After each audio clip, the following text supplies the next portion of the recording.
Welcome to the Wildflowers in the Sky YouTube channel. My name is Marissa Bing, and I am an astrologer, a teacher, and a forever student of topics that include manifestation, cosmology, philosophy, depth psychology, and all things spiritual. I am brimming with passion and focus on helping you uncover the depths of astrology, and I am determined to help you see your life through a lens that is both empowering and purposeful. If you are looking to expand your knowledge of astrology or develop new perspectives through which you can just view your life through, or just simply be provided with thought-provoking material, then look no further. This YouTube channel has one goal, and that goal is to encourage positive and powerful shifts. Shifts in self-understanding, shifts in understanding others, and shifts in understanding this world. Thank you so much for being here. Let's get started.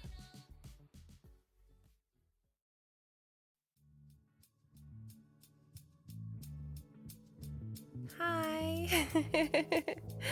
Hello, we're here. We're finally doing it. We're back again. Not that we left, but we're here again. So that's good. We're late though, sorry. So this episode is specific to Moon in Cancer. The moon technically went into Cancer on February 28th, yesterday around, I think it was 6:42 p.m., 7 p.m.-ish. And now it's March 1st, around 8:40 p.m. So we are running a little behind. I'm so sorry about that. But I will say that, again, I enjoyed the process when I was putting it all together. I don't know. I like what I'm doing right now, so it's still working. Obviously, I'm still showing up, right? So it matters for something.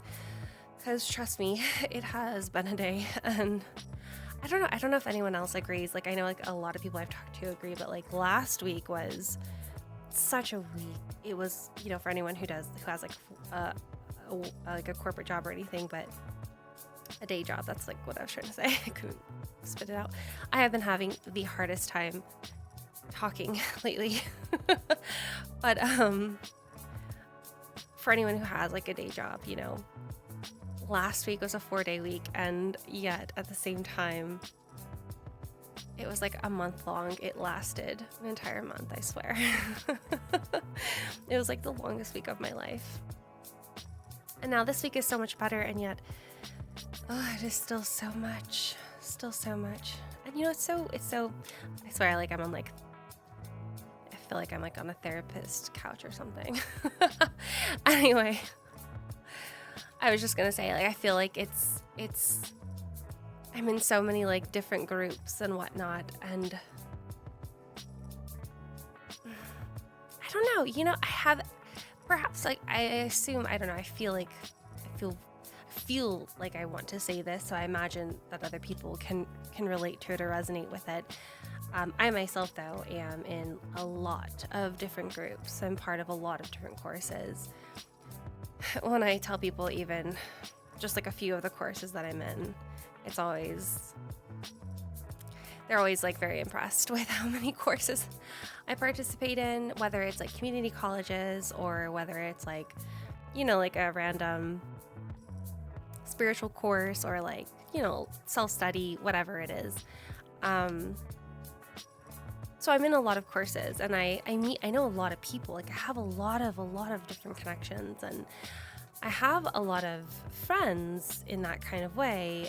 And yet I feel I don't know, I think I came to this under realization last weekend where I thought about it, and I realized that I think right now I don't really have any friends. And I think it was having that really long week. Again, it was technically a short week, but it was such a long week in and of itself, energetically, that I looked around and I was wow, because I think I just wanted to talk about it, or I don't know what it was. There was something about it that caused for me to look around, and I think I realized that I found myself feeling like I was grasping at straws.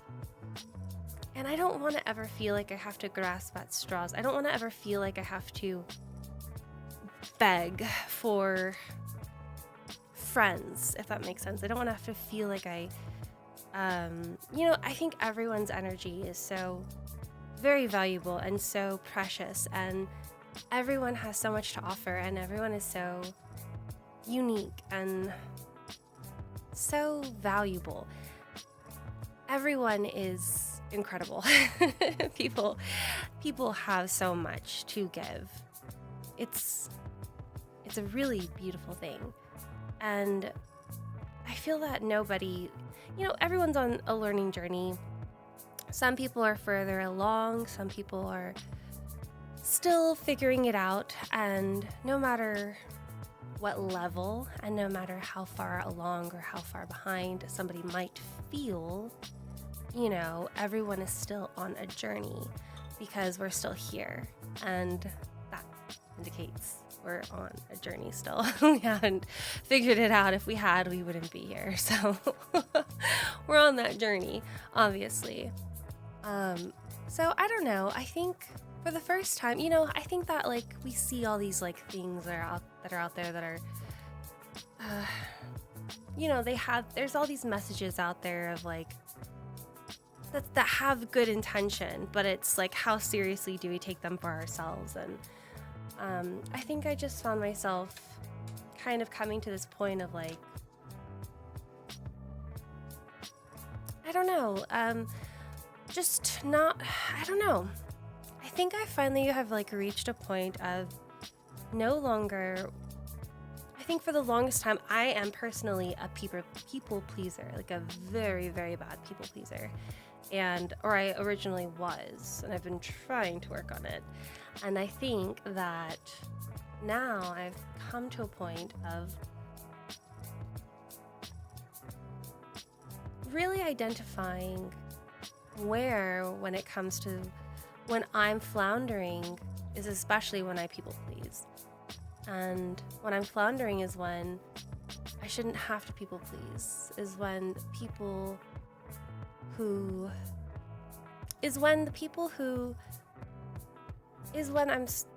I think I'm making myself clear. I am rambling right now. As we can see, the moon is in Cancer, and the moon is Cancer is ruler of my Mars, which is ruler of my sun. I have a very strong Cancer. Obviously, we can see that. But also, my Mars is in my first house. I'm not a Cancer rising, but if we're looking not at whole sign houses, but we're looking at equal sign houses or Placidus, and Mars is in my first house, and I actually do resonate with Mars in my first house. A lot of people will meet Mars when they meet me, even though it might not seem that way. Anyway, but obviously I'm in my feels. Obviously we are looking at Mars when we're talking to me right now. Perfect example. But again, just like the Gemini moon, when I was talking about how I could totally feel it, and I was like, man, I'm feeling this energy. I am absolutely feeling this Cancer moon right now. So let's just get started before I spill out all my secrets. All right, so we have our moon in Cancer. Yes, great. Okay, let's look at the dates. Now, just like before, and if you're listening on the podcast, I do have this on the blog. It's not posted on there right this second as I'm recording, but I will be sure to get it on there. Cool. So today is March 1st. We have a Waxing Gibbous, and we will continue to have a Waxing Gibbous Moon until March 7th, which is when we will have the full moon. And this Waxing Gibbous is not going to remain in Cancer. The Waxing Gibbous is actually going to shift from Cancer to Leo on the 3rd, and I don't have my notes with me, unfortunately. I left them in the living room, but it will also shift into Virgo, and then on the 7th we're having a full moon. It's in Pisces, so that means we're definitely going to be having a full moon in Virgo. So that is where it will remain. Great. Anyway, let's look at my fancy schmancy visual. Now on the podcast, what I have a visual of is just the moon phases. So if you're not familiar with the moon phases are just the moon changing phases, like whether it's like completely bright, whether it's completely dark, or whether you see the crescent or other forms of it thereafter. So as is the cadence within the moon phase process, we transition from the first quarter moon phase into the waxing gibbous moon phase. So obviously I have like a nice visual here on YouTube. Again, if you're listening on podcast, you can refer to the video later, or you can refer to the slide deck on my blog once I post it up. Otherwise, basically, the waxing gibbous is when the bright part of the moon is starting to take over, just for like imaginative purposes. So let's think, for simplification, first quarter is when the moon is split in half. Half of it is dark, half of it is bright. Waxing gibbous is when the bright part of the moon is starting to like actually take it over a little bit more, kind of thing. If we recall from the first quarter moon in Gemini video, first quarter moons are unsettling times that essentially prompt us to take action. And now we are here in the waxing gibbous phase, a time of purpose. But before we continue on that, let's just do a cute little recap on the 4 major phases. So first we have our first quarter phase, because that's what we just had. Actually, let's just go in order. So if we remember from that last video, or for anyone who didn't even catch that video, I like to go into the order of new moon, because from whenever the sun enters a sign, the immediate major moon phase right after that is new moon. And the new moon is when you can't even see the moon in the sky, it's completely dark. The next major moon phase is the first quarter moon phase. Again, you have half the moon is dark, half the moon is bright. The next major moon phase is the full moon, and that's like when everything's like super bright in the sky. Next major moon phase is the third quarter, and that is again half bright, half dark. And then we again proceed back to the new moon. It continues in this order. Some might order these differently. I don't know. I order this in this way, like I said, because actually I don't know if I mentioned this in the last video, but whenever the sun enters a sign, like I just said though, the next major moon phase that we encounter is the new moon. So it's like sun enters Pisces, boom, new moon in Pisces. Sun enters Aries, boom, new moon in Aries. Like you'll never be like sun enters Taurus, third quarter and whatever. Like it'll never be like that. It'll always be new right afterwards. So I always just start with a new, because I feel like, I don't know, if we consider that the zodiacal new year begins with Aries, right? So it's like Aries season begins as the zodiacal new year. So then theoretically, Aries, sun enters Aries, boom, new year. So then that means the new moon, the moon that falls right after would be the new moon of the year, right? Like, I don't know. Anyway, tangent aside, we have 4 major phases. And we also have various minor phases in between. So all in all, we have a total of 8 phases. And these minor phases include crescent, gibbous, disseminating, and balsamic. And as random, interesting tidbits, in case anyone's interested, the moon you are born under can actually tell quite a bit about yourself, just adding like emphasis to the themes in your chart. For example, I might have said this a million times, I'll probably say it a million times more. I have like a very hefty student-teacher theme in my own chart. and I was born under a disseminating moon, which has much influence around sharing ideas and teaching, and also has very strong belief convictions, which is very true. So something I've been trying to working my whole life to break out of. So all things in our charts will be repeated over and over and over quite humorously. And not only can you see that in just my moon alone, in just like the moon phase, but you can also see it in my moon. You can also see it in a lot of different areas in my chart. Anything you see in the chart will be repeated a million times over. It's really quite cool. And as a side note, in case like anyone goes on websites, I have seen disseminating and balsamic referred to as waning gibbous and waning crescent. So if you're finding yourself kind of like a little confused, please feel free to do like additional research. If you listen to my content, you know I'm the biggest proponent of doing self-study. Always double check my work. Always, always, always double check everybody's work. Always. I mean, we're talking about an interpretive art after all, and it's entirely educational. I know that some people go at it with like an intuitive eye, and that's great. I myself am psychic, and yet I don't even approach it psychically, because to me this is a very educational topic that we're talking about. If I'm looking at your chart and I see something intuitively, I'm gonna tell you it's an intuitive message. I'm not going to pretend that it's astrological. They are two entirely different things, in my opinion. But no matter what, you should still double check people's work, because unfortunately this is not a certifiable, credited kind of world just yet. I do think we're getting there here soon enough though, so we'll be able to filter out the quacks yet again. Here we go. Let's get back to it. I'm going in my tangents. I'm so sorry. It has been a day. It has been a week. Please catch me on these. Gosh. And I'm not even going to edit them out because I'm so tired and I don't have time. I'm so sorry.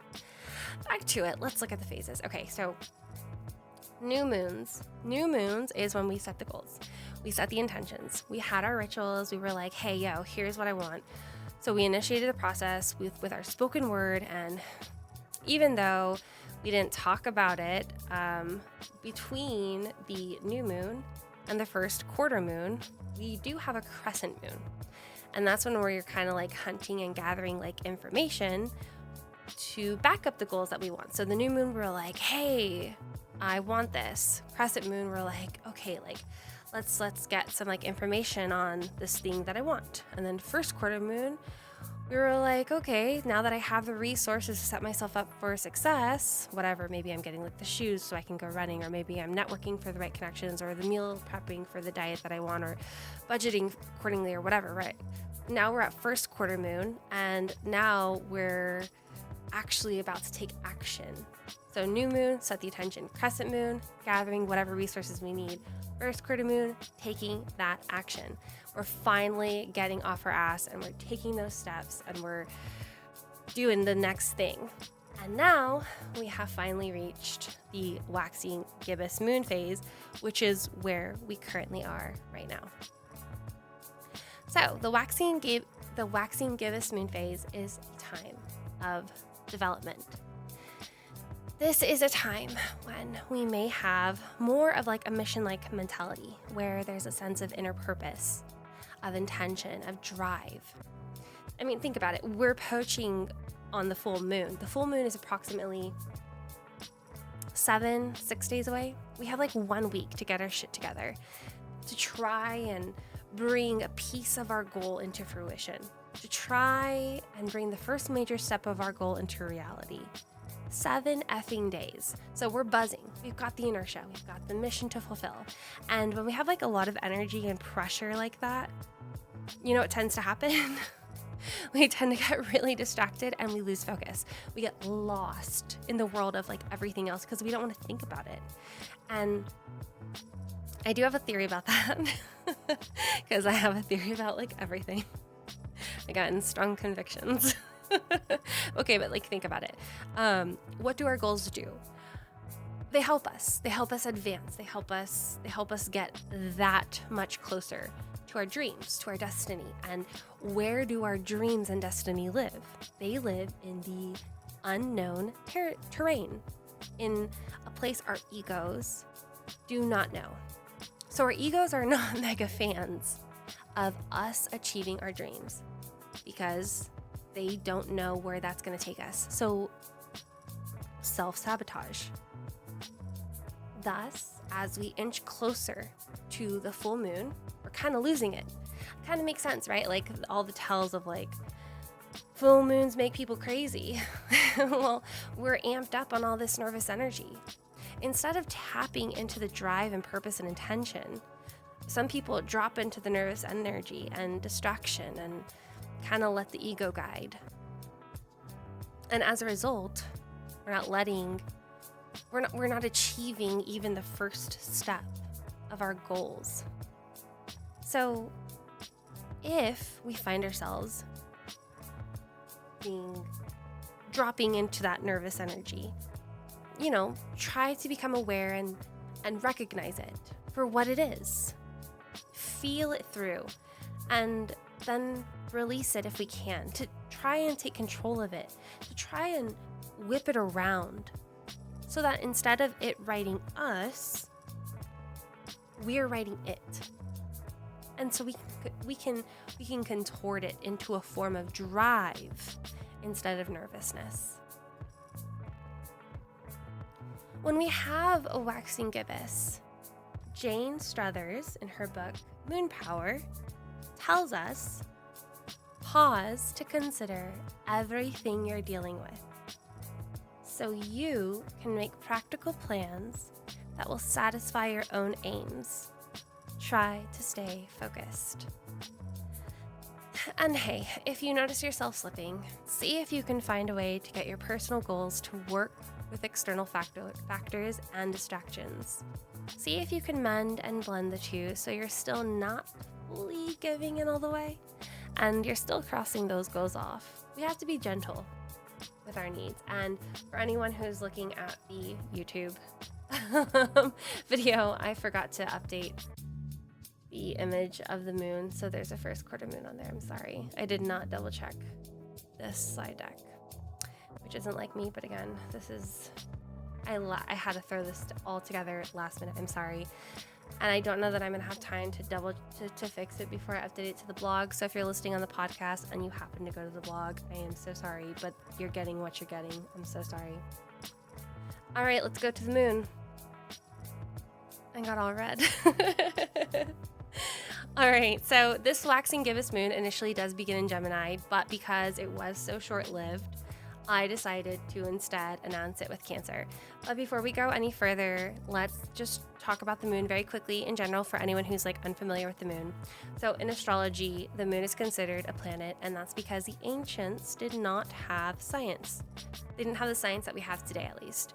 And as far as they could see, it moved and acted very similarly to a planet such as Jupiter and Mars. So to them, it was a planet. However, there was a major difference, signifying it different from the other planet in the sky, and that was its rate of speed. The moon is the fastest moving planet in the astrological solar system, quite reflective of the energetic properties it is associated with here on Earth, such as our emotional experiences. We can so quickly move from a very happy emotional experience to a very upset emotional experience. Just so easily can the current move from one direction to the other, and so easily can the tide pick up or slow down. Additionally, the moon is associated with the more subtle and yet reactive energies related to our sense of security, our intuition, and our primitive emotions and experiences, and it helps us identify those subliminal energies that may be present for the day. Moon in Cancer. Cancer is a cardinal sign, sharing the axis with Aries, Libra, and Capricorn. Cardinal signs are known for their dynamic, initiatory-like qualities. Naturally, how they approach their form of dynamism and initiation looks very different from one another, as I'm sure we can all assume and see when we consider Aries, which is a yang sign, compared to Cancer, a yin sign. But understanding can certainly be found within their cardinal qualities. Understanding of their similarities can be found within their cardinal qualities, is what I mean to say. Cardinal signs are also focused on the outer world. There is a deep need to know that they belong, that they are not alone, and that they do have a place in this world.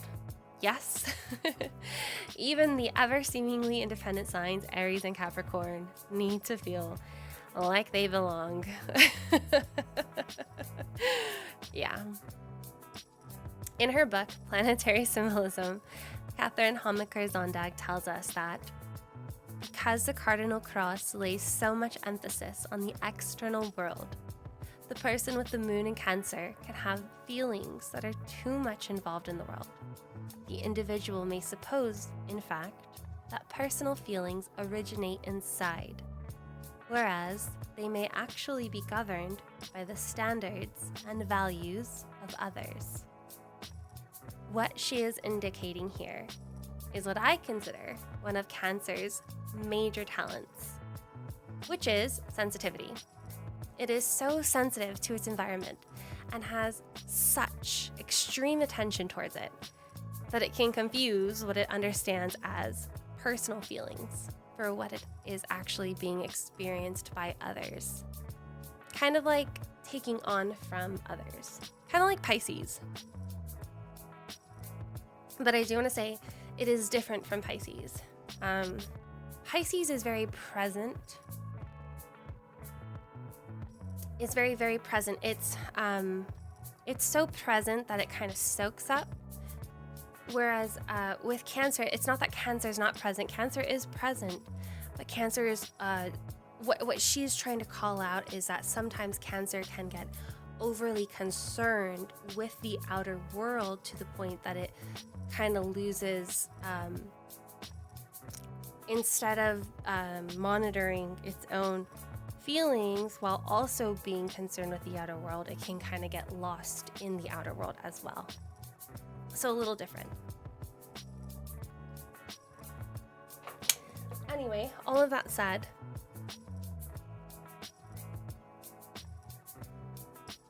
we're going to be backed up by this with Howard Sportis. So in his book with Liz Green, Luminaries, regarding Moon and Cancer's most obvious need, he says, Moon and Cancer's most obvious need is to merge with the environment or to be helpful and caring for those.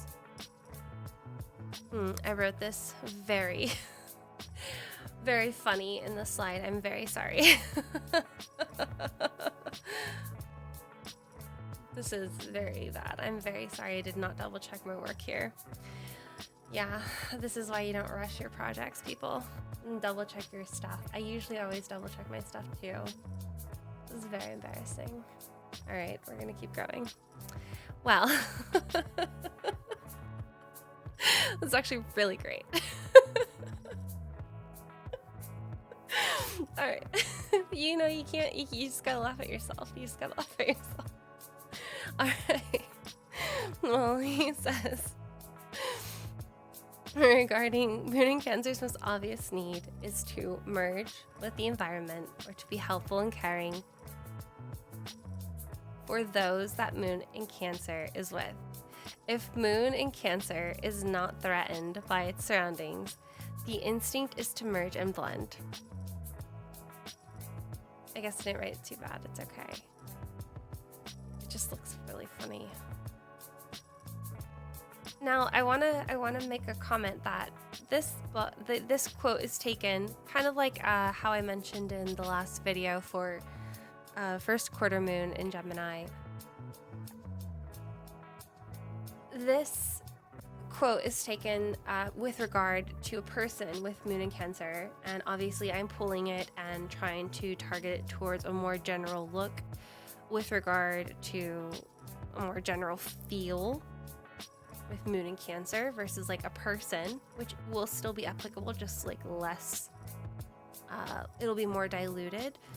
So I had to, for those on the podcast listening, for why I'm blundering right now, it's because I had to remove a few words and put in brackets for moon in Cancer versus like specificities of like people having a moon in Cancer, which I don't even know if that makes sense. So yeah.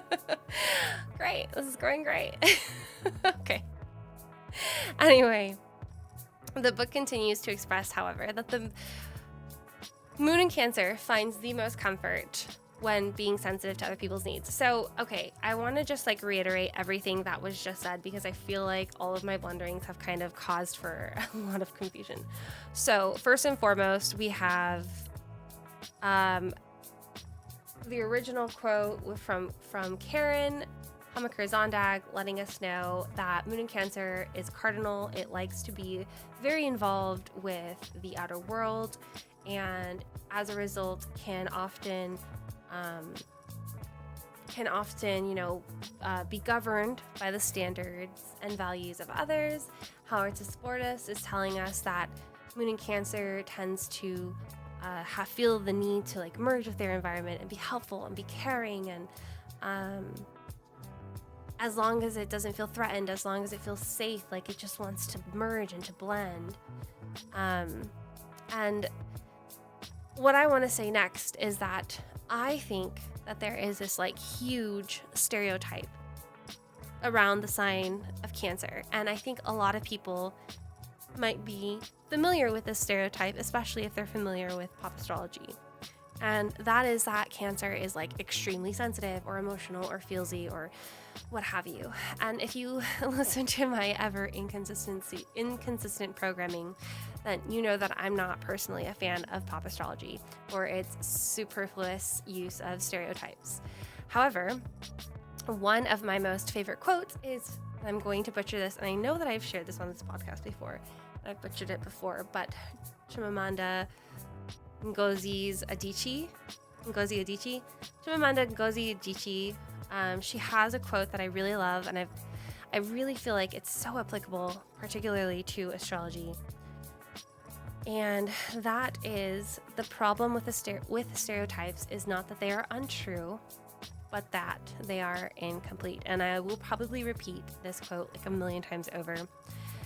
And it's just so particularly true for astrology, but also so many other concepts in our world today, such as like philosophy, archetypes, psychology, and just so many more concepts that are sitting within our pop culture that people are using as if they actually understand, but they don't, because they have no idea what they're saying. They're just using the pop astrology, the pop cultural understanding of it. But it's a stereotype. It turns into a stereotype. Anyway, I bring this up because while I disagree with the sentiment of pop astrology's picture of Cancer, and I truly do find it quite disrespectful.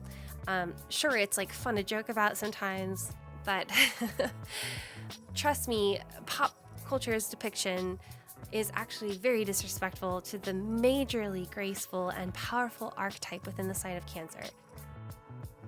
At the same time, it's also correct in its assessment that Cancer is sensitive. It is a sensitive sign. In fact, in my opinion, that is one of its many superpowers. And with this heightened sensitivity comes not just sympathy, but also empathy. And there is a difference for those who don't know. Sympathy is feeling pity or sorrow for somebody's misfortune, feeling bad that this person feels bad. Empathy is the ability to understand and to share feelings of another, to actually feel what that person is feeling, to be so present you can actually tap in, to feel the weight of their pain and hold it with them.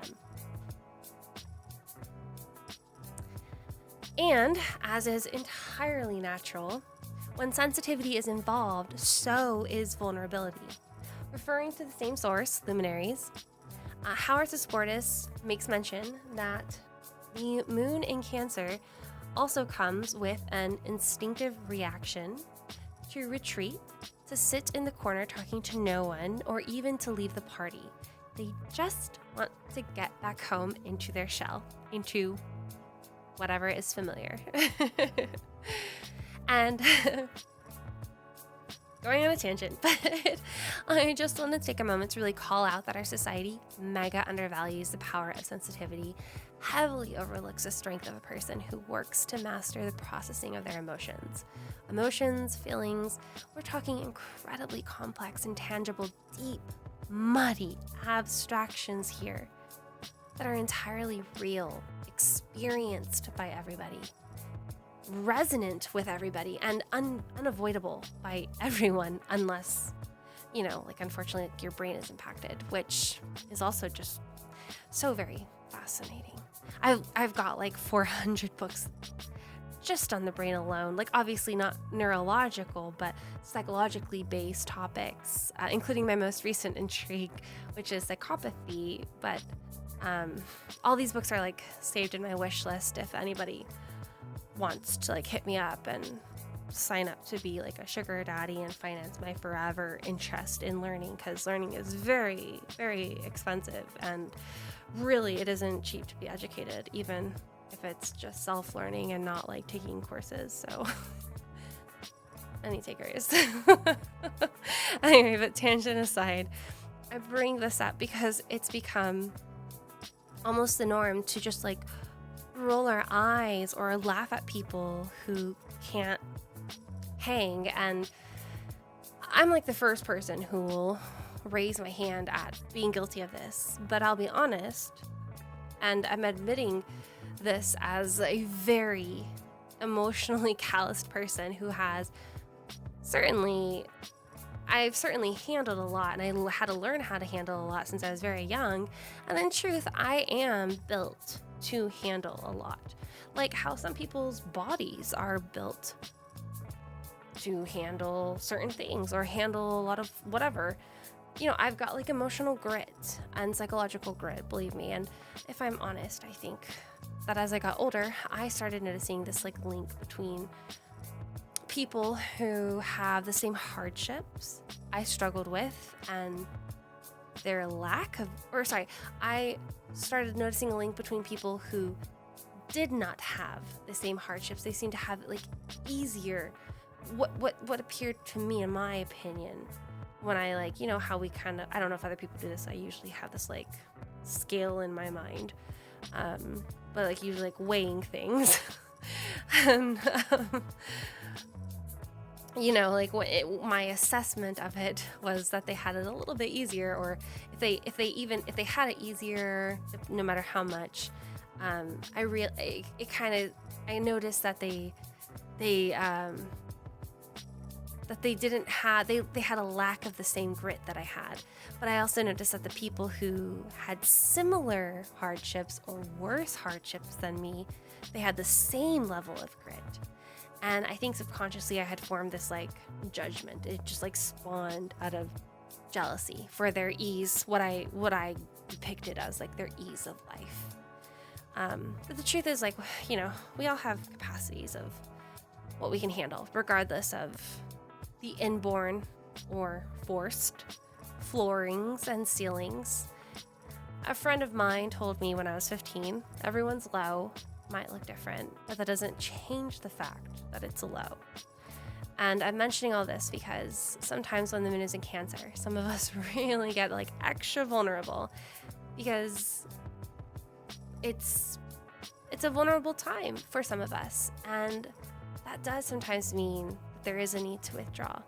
And if that's the case, then empathy should be extended for ourselves or for whoever it needs to go to. Us, ourselves, somebody else, both, whatever it needs to be.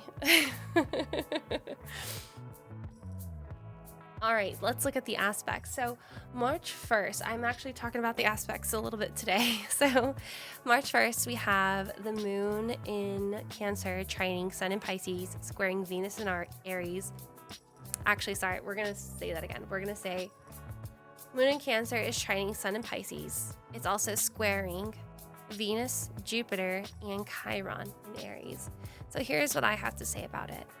I think that March 1st, which is today, which is about to be over, and if you're on the East Coast, it's already over,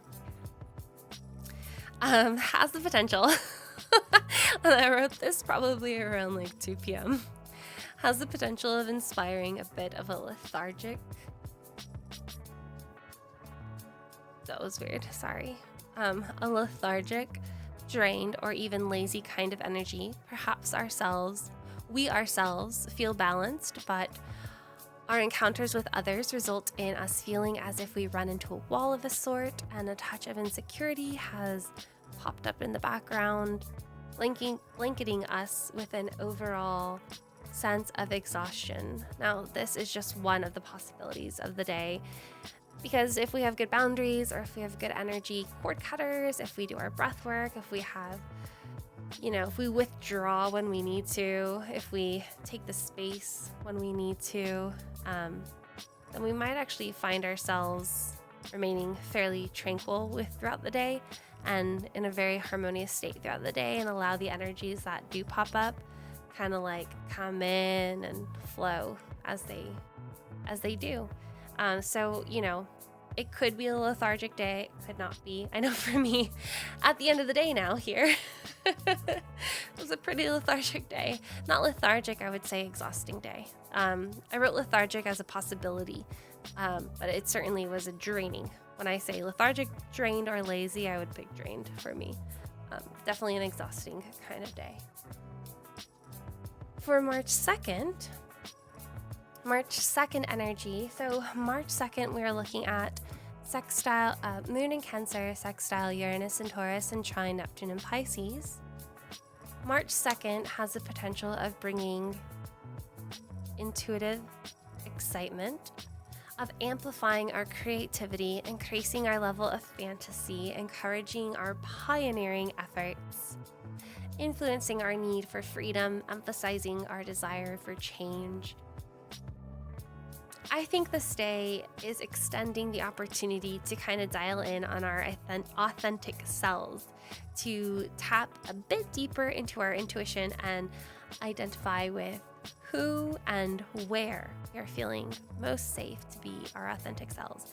Because once we recognize this is where I feel safe to be my authentic self, then it means we have established recognition of our authentic self. It means we have taken notice of who our authentic self is in comparison to the persona we wear normally.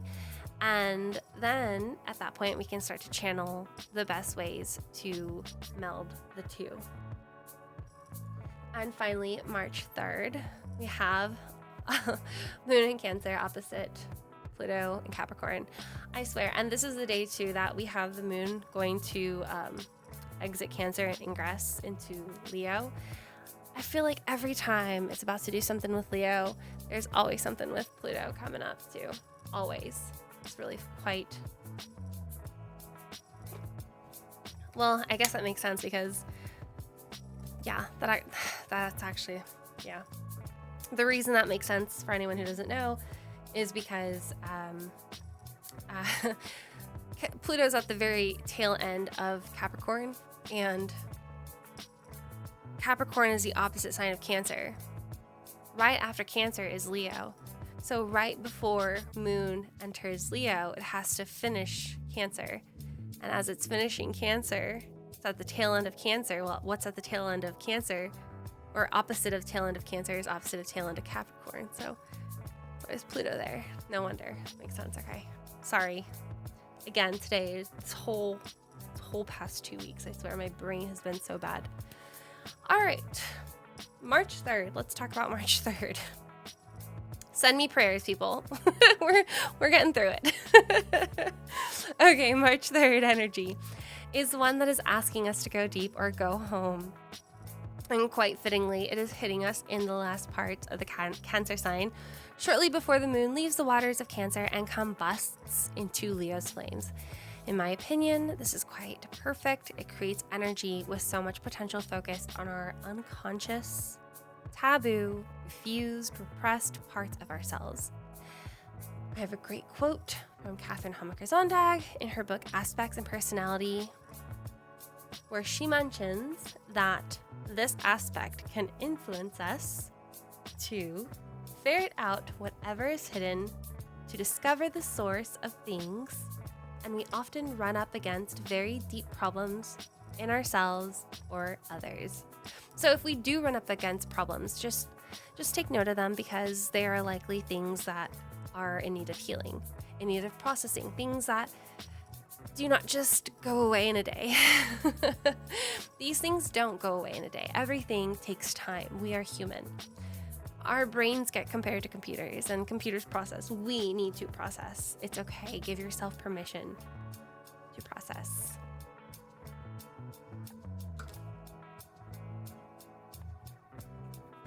So let's tie this all together. We know we are in this mission-like state.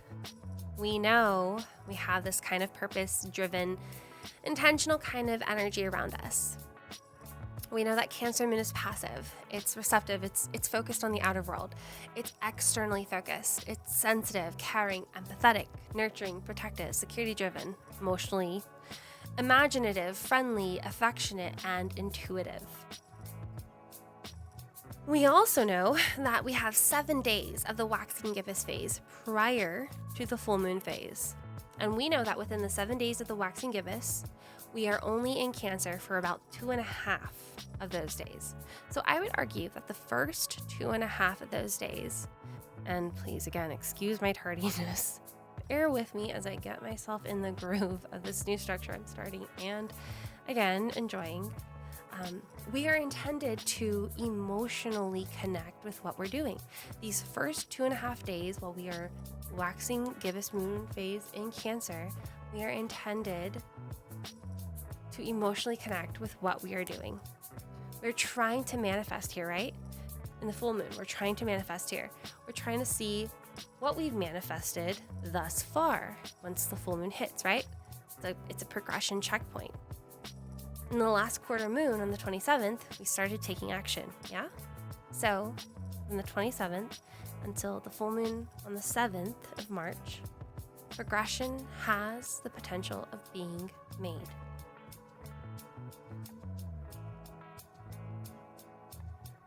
Uh-oh, I skipped slides, sorry. So, just want to make sure. Yeah, we're good. We're starting the possibility of it all in Cancer, likely because we need to emotionally connect with our goals. I think we're starting with Waxing Gibbous Moon phase in Cancer because we need to emotionally connect with our goal.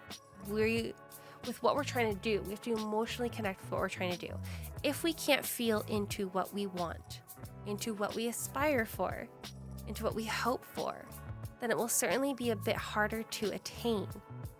So I encourage us all to get sappy with it. Not just sappy though, but to actually feel what it would feel like to have attained our goals. If you want the job, well then what would that feel like if you had the job? You want the relationship, what would it feel like if you had the relationship? You want to lose weight, what would it feel like? You want to have the income, what would it feel like? This Cancer moon is here for you. Okay, so now we can actually start to get into it. But we do have our disclaimers. Again, for anyone who's new, this is specifically a general look. Please take everything that I say with a grain of salt. I do not have your personal chart in front of me.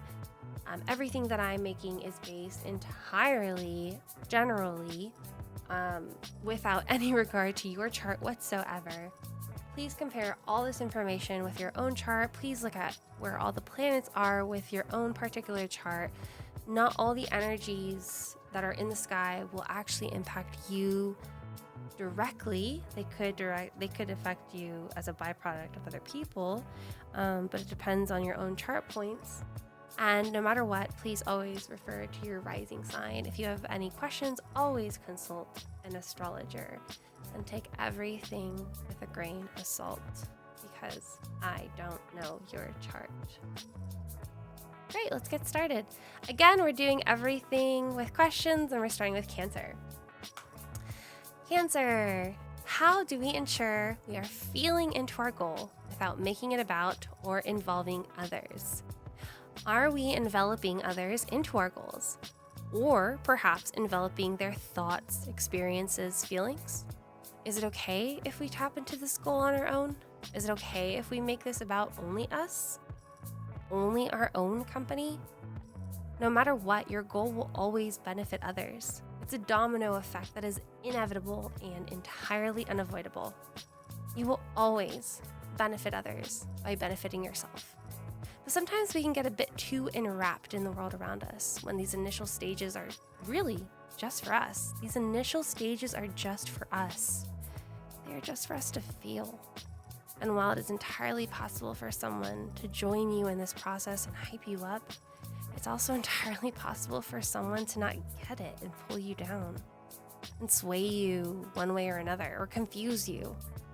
We also might just not understand what they have to say because there might be some blindness by a level of subjectivity. So just take yourself on some random date, public eye if you want, and feel into your goals with yourself. You've been learning enough from others. You've been keeping an open mind. You know what's out there. You know what people will say. And you're going to continue learning, and that's great. Continue learning. You have an idea of how people will do it. You don't really need your notes. You can do this on your own. Leo, what energetic boundaries do we currently have in place?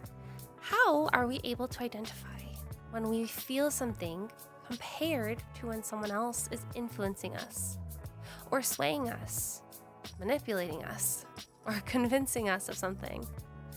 Or even more, we're empathetic to their feelings and naturally feel compelled to reflect them. How are we able to discern the difference between what we're feeling and what others are feeling? We might find that in this time we're a bit more receptive than on average, which can make the task of feeling into our goals a bit difficult compared to others. We can feel energetically drained and easily exhausted. If we need to retreat and take some time for ourselves, then that's exactly what we need to do. If we need to withdraw from the world and go into our own corner, then that is what we will do. Identify your best practices. Put yourself first. Virgo, who in our lives understands the goal or goals that we're aspiring for? Who in our lives has the kind of imagination we have? Who in our lives are so supportive of the things we want, that we aim for, that we desire and hope for and want? This is the time to really get with those people or friends or associates or groups who see you and understand the visions that you hold, the goals that you embrace, the destiny that you aspire for. These are the people who will help you feel into that which you want, who will help you really connect on an emotional level with your goals. Let your friends hype you up. Let your connections build you up. And let your close ones cheer you on. Libra, how does our goal affect our future direction, our future destination, our reputation as a whole, our future career, our destiny? And when we achieve this goal and its domino effect on our destiny as a whole, what does it look like? What does that look like? Additionally, how can we use our current work situation, or lack of, to boost us towards achieving our goals? How can we use the influence of our current work situation, or lack of, to help us further into our goal, to feel deeper into the excitement of attaining that which we want to manifest, to really tap in so deep that we can taste it? It's time to let our imagination run a bit wild, but also to let our dreams come true and really feel into what we know belongs to us. Scorpio, when we really feel into this goal and we see ourselves achieving it, how does it affect our understanding of life? When we feel into the feelings of having accomplished this goal, we have it, we won, we attained it, and we look around at our world, at our development, the things that we went through to get here, we are now at the top of the mountain. What do we see? What is our new understanding of life? What is our understanding of the big picture? What might our newfound philosophy be? It might be a bit harder to decipher this because we are still at the foregrounds of the trail. We haven't blazed down the whole mountain just yet. But we do have permission to get creative. We can get creative with this. So, Scorpio, what would you want to believe about life? Do you want to believe that manifestation is real? That all things are connected? That with a simple ease of thought, you could create your own reality? What do you want to believe? Feel into that too and discover for yourself. Sagittarius. When feeling into our goals, can we feel what those goals are connected to? Quantum physics tells us that all things are connected. It's one of those universal laws, and we truly are, and actually are, all connected. It is a fact, and as such, it's not amiss to say that our goals seemingly would all be connected. And with where the moon is, Sagittarius, you will likely find yourself feeling a bit more in tune with others, connected to others, like really feeling into others. And I'm curious if you might be able to use that incredible big picture brain of yours to zoom out and view the connections that might be mapping and tying your goal in with others. Maybe it's a map that lines up all the personal goals with one another. Or maybe it's a map tying all the friends' goals with our own. But I wonder if we really think about it, are we able to actually connect it all? And can we make sense of those that we have in our lives and those that we share such a deep and intimate connection with?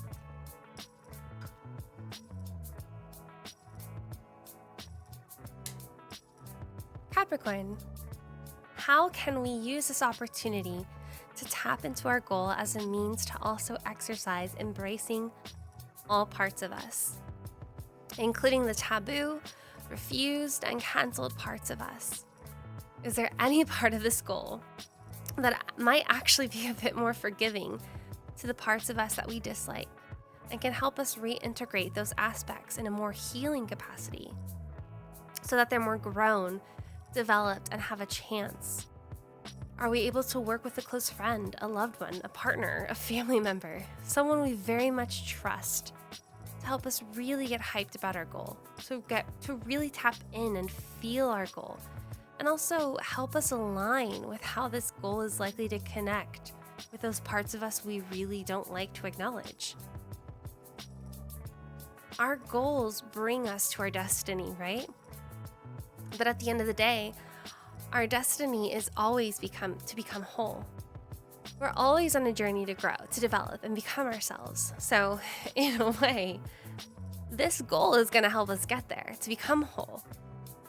And it's not a far-fetched to assume that feeling into this goal will help us accept even just a tiny portion of ourselves that is seeking acceptance.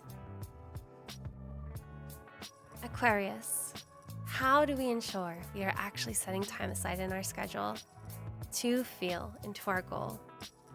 How do we commit to taking a moment to do this? Are we scheduling it? Are we just making a promise and following through? Are we going to do it? This is going to be a conversation we have spontaneously with ourselves throughout the day. In what way are we going to commit to ourselves to do this first step on this waxing gibbous moon in Cancer and feel into our goal?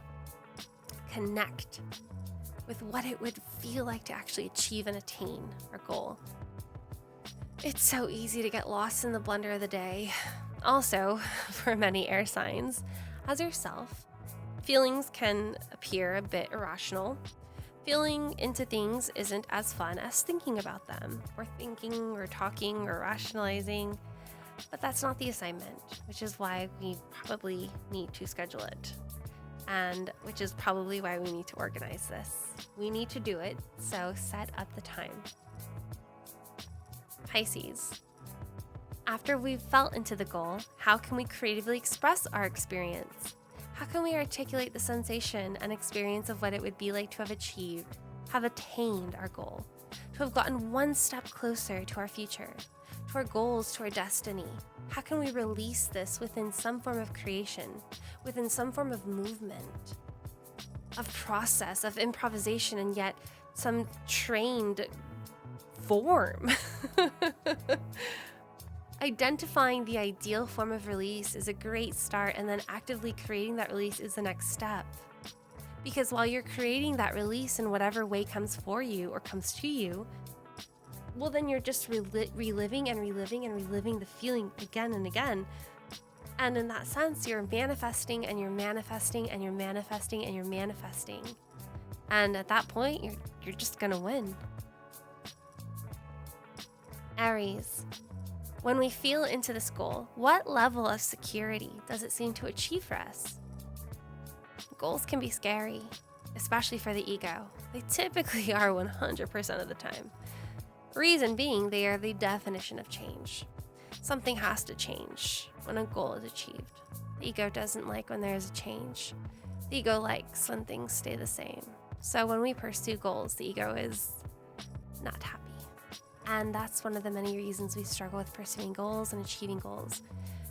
But we still have them, even despite the ego, even despite the many resistance factors. We still have them. Why? Because we are aspirational creatures with intuitions like lions, and we know what we deserve, as if a primitive instinct. And also, I think there is some form of security latched in there. So what is it? When you feel into your goal and you feel into achieving it, into attaining it, what level of security have you also just gained? Is it financial, emotional, physical? What does that tell you about your current reality? Taurus, when we feel into our goal and we feel what it would be like to have attained this goal, we have succeeded, it is now ours. What level of knowledge will we have acquired by then? What level of knowledge will we have picked up? What will we have learned? Is there a skill set we will have uncovered? A habit we will have formed? Perhaps we will have polished a particular understanding. Maybe we will have sharpened an original talent. Will we master something in the meantime that will benefit our goal as a byproduct? It's easy to be super eagle-eyed, and that's great. I mean, we are being focused and attempting to manifest intentionally. But journeys are exactly that. Journeys. When we walk a path, it's never just a blank path with blank sides. Maybe it's a dirt path with trees on either side, animals scurrying by. Maybe we learn how to hunt, and maybe we learn how to harvest, and maybe we learn how to identify safe animals from the dangerous ones. Who knows? What will you have learned?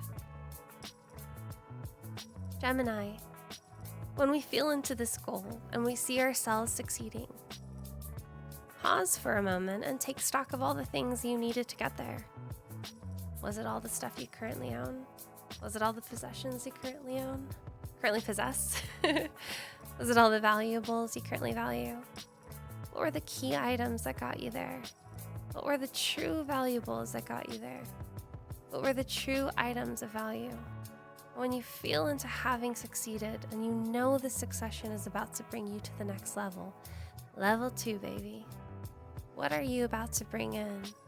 And do you currently have space, considering you are still holding on to level 1 stuff?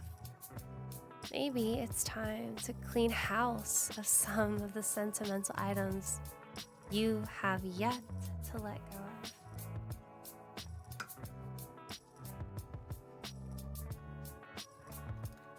And there we have it. Please remember to take all of these scopes with a grain of salt.